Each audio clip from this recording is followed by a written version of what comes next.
Sa mga balitang consumer at kalakalan, mga kapatid, higit 40 mga produkto na pangunahing bilihin ang nagbabadyang magtaas ng presyo sa mga paparating na linggo. Ayon sa Trade Department, damay rito ang ilang brand ng instant noodles, sabong panligo at bottled water. Maglalabas na raw ang DTI ng panibagong Suggested Retail Price Bulletin. Pero babaguhin daw nila ang paglabas nito.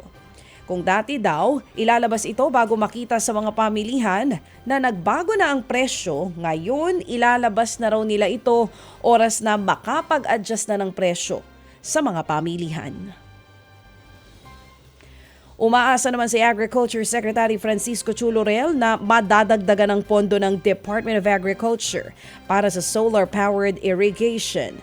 Sabi ni DA spokesperson Arnel de Mesa, gusto raw sana ni Chu Laurel ng 50 bilyong piso para mapondohan ito sa susunod na taon. Ngayong 2024 kasi, nasa 250 milyong piso ang inilaan para rito.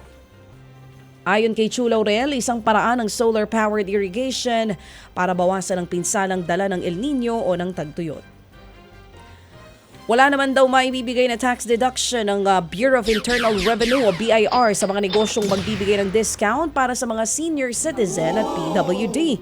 Kasunod yan ang pagpapataas ng monthly grocery discount cap ng mga senior at PWD. Ayon sa BIR, wala pang basihan o batas na nagsasaad na maaari silang humirit ng tax deductions kapalit ng pagbibigay ng discount.